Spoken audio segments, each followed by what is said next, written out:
Hello viewers, আসসালামু আলাইকুম। আশা করি সকলে ভালো আছেন। আপনাদেরকে স্বাগত জানাচ্ছি সি প্রোগ্রামিং বাংলা টিউটোরিয়ালের আজকের টিউটোরিয়াল ভিডিওতে।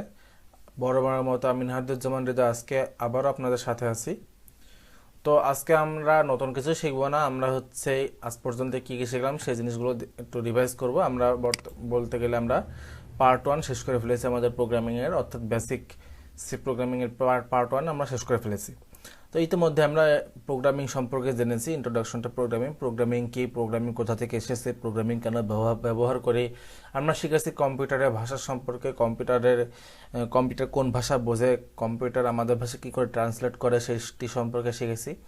আমরা সি প্রোগ্রামিংয়ের বিভিন্ন রকম হেডার ফাইল সম্পর্কে দেখেছি, বেসিক ধারণা নিয়েছি, হেডার ফাইলের কাজ দেখেছি। আমরা কমেন্ট এবং এসকেপ সিকোয়েন্স কী করে ব্যবহার করতে হয় সেটির সম্পর্কে দেখে নিয়েছি। আমরা কিওয়ার্ড, ডাটা টাইপ, ভেরিয়েবল এর সম্পর্কে থিওরিক্যালি জেনেছি এবং প্র্যাকটিক্যালি উভয়ই জেনেছি। খুবই গুরুত্বপূর্ণ একটা টপিক ছিল কিওয়ার্ড, ডাটা টাইপ এবং ভেরিয়েবল। এই টপিকটা খুবই গুরুত্বপূর্ণ ছিল। আমরা ইনপুট এবং আউটপুট সম্পর্কে জেনেছি, কি করে সি প্রোগ্রামিংয়ে ইনপুট এবং আউটপুট নিতে হয়, অর্থাৎ স্ক্যানএফ এবং প্রিন্টএফের ব্যবহার দেখেছি। এবং সর্বশেষে আমরা দেখেছি কি করে আপার কেস ক্যারেক্টারকে লোয়ার কেস এবং লোয়ার কেস ক্যারেক্টারকে আপার কেস ক্যারেক্টারে রূপান্তরিত করতে হয়। তো আশা করি আপনারা সকলে আমার সাথে এই টিউটোরিয়ালগুলো দেখে নিয়েছেন এবং সাথে সাথে প্র্যাকটিসও করে নিয়েছেন। তো আমি বরাবরের মতোই আবারও বলছি যে শুধুমাত্র আমার টিউটোরিয়ালগুলো দেখলেই হবে না, আমার দেখার সাথে সাথে অবশ্যই প্র্যাকটিস করতে হবে। আমি গত কিছুদিন আগে আমি আপনাদেরকে একটু উদাহরণ দিয়েছিলাম যে আপনি যদি কাউকে গাড়ি চালাতে দেখেন তাহলে আপনি কিন্তু গাড়ি চালাতে পারবেন না, আপনাকে অবশ্যই গাড়ি চালানোর প্র্যাকটিস করতে হবে। ঠিক সেইভাবেই আপনি যদি আমাকে শুধু প্রোগ্রাম করতে দেখেন তাহলে আপনি কিন্তু প্রোগ্রাম করতে পারবেন না। আপনার নিজেকেও প্রোগ্রামিং করার প্র্যাকটিস করতে হবে এবং শুধু প্র্যাকটিস করলেই হবে না, আপনাকে প্রোগ্রামিং নিয়ে এক্সপেরিমেন্ট করতে হবে। গাড়ি নিয়ে এক্সপেরিমেন্ট করতে গেলে অ্যাক্সিডেন্ট হবে, গাড়ি নিয়ে এক্সপেরিমেন্ট করা যাবে না। কিন্তু প্রোগ্রামিং নিয়ে আপনাদের অবশ্যই এক্সপেরিমেন্ট করতে হবে। আমি যেই জিনিস শিখিয়েছি শুধুমাত্র সেই জিনিসই যে আপনাদের করতে হবে এমন কথা নয়। আমি যতটুকু জিনিস শিখিয়েছি ততটুকু জিনিস দিয়ে আমি, যেমন এখানে দেখুন, আমি ইনপুট আউটপুটের কাজ দেখিয়েছি। আপনারা ইনপুট আউটপুটের কাজ অর্থাৎ স্ক্যানএফ এবং প্রিন্টএফ ব্যবহার করে আরও প্রোগ্রাম তৈরি করতে পারেন, অর্থাৎ এক্সপেরিমেন্ট করবেন স্ক্যানএফ এবং প্রিন্টএফ ফাংশন নিয়ে।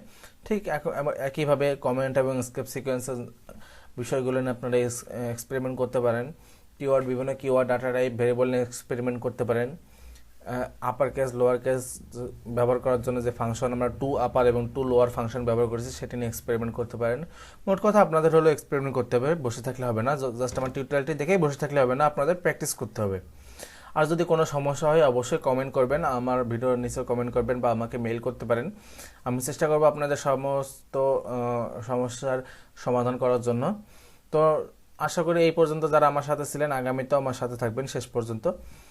তো আগামী ভিডিওগুলো, টিউটোরিয়ালগুলো আমি আরও অ্যাডভান্স জিনিসগুলো দেখাবো আপনাদেরকে। সেই টিউটোরিয়ালগুলো দেখার আমন্ত্রণ জানিয়ে আজকের মতো আপনাদের কাছ থেকে বিদায় নিচ্ছি।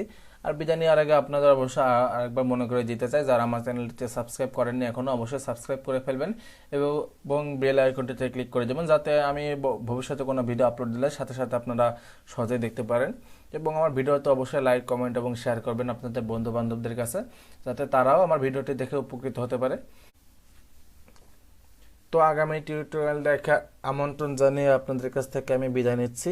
সে পর্যন্ত ভালো থাকবেন, সুস্থ থাকবেন। আল্লাহ হাফেজ।